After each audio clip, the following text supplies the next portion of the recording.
Yo.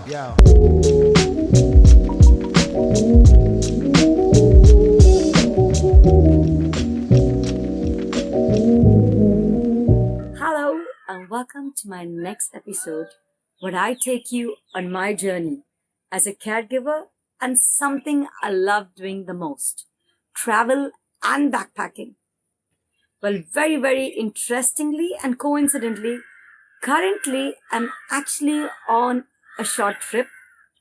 You see this beautiful scenery right behind me and those birds making some lovely noise. Well, I am 10 kilometers away from the French town Oroville in Pondicherry, and this is between a pandemic, but the lockdowns has opened up and has given us an opportunity to travel to safe places. So I said, why not take a short break and do what I love doing the most?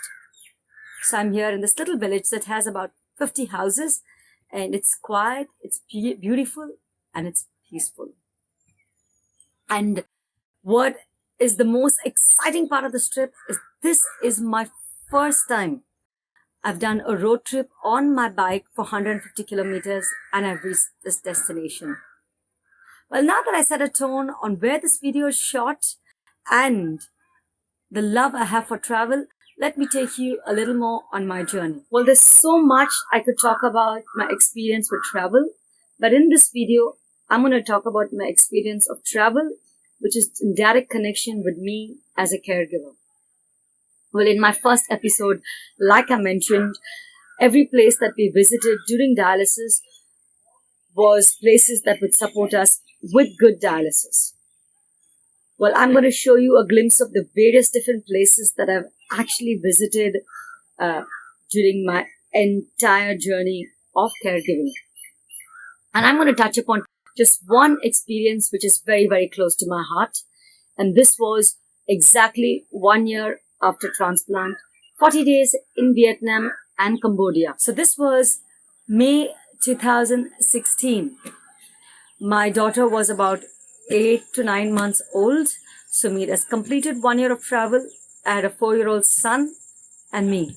We set off on this journey and we landed in Ho Chi Minh City. And it was probably as a family one of our unforgettable trips. I had butterflies in my stomach. I was super excited and I was so timid. Well, I've frequently been asked, how did I manage 1 month of travel with a 1-year-old transplanted patient? It's just one thing that I kept in mind while I was traveling with a 1-year transplanted patient is a place to eat healthy, freshly cooked food. And to support this one thing that I really wanted, I also traveled with an induction stove in my suitcase. Since we were on a backpacking trip, we really never knew which would be our next place to visit because we were pretty much going with the flow like you do when you're backpacking.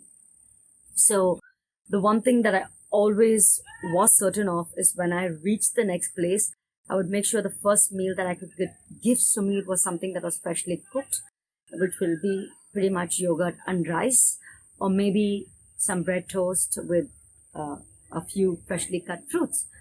And then I would walk down the town that I am in, look for a good Indian restaurant with a note in my hands. And this is what was written in the note. It clearly mentioned that we were a transplanted couple and we were looking for simple, freshly cooked vegetarian food. And I think Vietnam was very hospitable because they gave us the best treatment we could receive in every restaurant that we went to. And among all the places we traveled in Vietnam, we went to this beautiful place called Ha Long Bay. It was heaven on earth. It was so beautiful. But this time we were on a cruise. We never had the pleasure or the benefit of choosing the restaurant we wanted to, but we had to eat whatever the cruise offered to us. And we beautifully adjusted. Even the cruise was very supportive in giving us simple cooked food. And we were on a cruise for about 3 days. And then we got back and we crossed borders from Vietnam and we went to Cambodia. We went to Siem Reap province. We were there for a week and 10 days. And we followed the same habit of eating simple cooked food for the first day that we reached, and then getting a restaurant to eat the food that we like.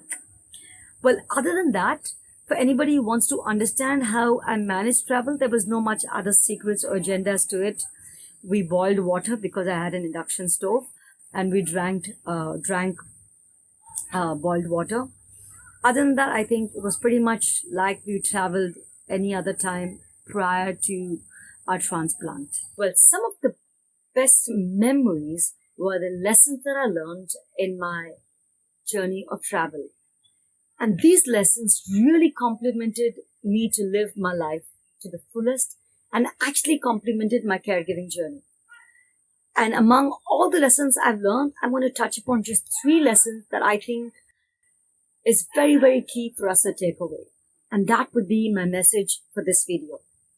First, love for life. For all those of you who've ever done a short trip, whether it's a day or 2 days or maybe a couple of days, whether you've traveled alone or you travel with a family, have you noticed how you try to live those hours or those days to the best of your potential? If you travel with your family, you would notice adults playing cricket, playing hide and seek, playing board games, which you probably don't do at home. And that's something I've noticed in myself and noticed in people who travel. So I try to take that lesson of living life to the fullest and just falling in love with life, that you don't want to waste a minute. And I try to incorporate it into my daily life. And I've never seen life more beautiful, even on a regular day, like the way I see it now. Point number 2 is going with the flow and living life on the edge. Well, you could relate to this if you've ever backpacked or done a road trip. It's just so interesting that how when you travel, you just go with the flow. And it's even more amazing when you realize, when you don't try to control life, how beautifully life can just present itself and surprise you with the most beautiful people you meet and the most beautiful experiences you make, not forgetting the most interesting places you choose to visit. Well, talking about the most beautiful people you meet, you make the best relationships. At least I've made the best relationships on travel. Relationships that have no agenda. Relationships that would last probably for a few hours or probably last for lifelong. But relationships that you actually live the moment, the two of you actually just being there in the moment and creating this whole beautiful memory that will last for a lifelong. And that was the second most beautiful lesson I've learned. My third lesson is accepting life for everything it's thrown at you when you travel. Well, not always when you travel you take the best decisions, or not always when you travel life has the ability to present itself in the most beautiful way. You can have surprises that are the best and the worst that come to you. You could meet the best and not so nice people when you travel. But the beauty is, it's everything put together that creates this whole beautiful experience of travel. Well, that reminds me of my first backpacking experience 10 years back. We never knew what dialysis or transplant was at that point of time. And it was actually a honeymoon, and both Sumir and myself chose to backpack. And I was in this rainforest called Taman Nigra in Malaysia. And we were supposed to cross borders and go into Thailand. I never forget, among all the borders we could choose, we chose the border that will not let us pass because we were Indians and it does not allow us to pass to get our visa on arrival. I was so disappointed. And I thought, oh my God, I'm losing 24 hours. And I was shocked when I was given the information that I had to travel from one part of the country to the opposite part of the country because that's the only place that gave us visa on arrival. And interestingly, those 24 hours that I was stuck in this place, that I don't even remember its name, turned out to be the most exciting 24 hours. It was like as if I was in a game of a treasure hunt and I was trying to find out my clues and I was trying to figure out my places to reach to my destination. It was like me living life on its edge and trying to figure out how do I get there? Where do I stay for the night? What do I eat? Because it was a very, very small town that closes early. But it was the most beautiful night that I've experienced among all my days in my experience with travel. Well, the reason that I mentioned this experience is because I strongly believe this experience is directly connected to what I experienced in my caregiving journey. And if you're a caregiver, you can probably even relate to what I'm going to say right now. Sometimes we are thrown with the most unforeseen things in front of us, which could be bad or good.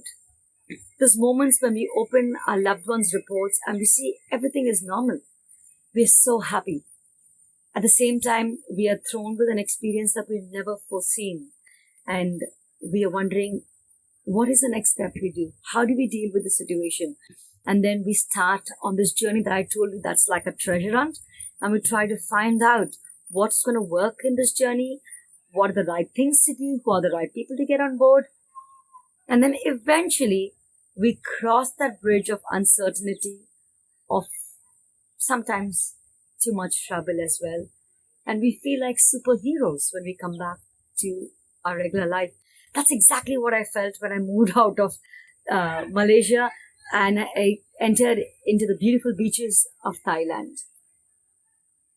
Well, pretty much that's all I have to talk about my journey as a caregiver and the most beautiful lessons and experiences I've had on my journey of travel. I'm going to attach a few photographs in this video that will take you through the various experiences I had in different countries and in our very own country as well. But until then, this is me signing off and I'm sharing this moment with you. Thank you for being a part of this. This is me wishing you all a very good day once again. God bless you.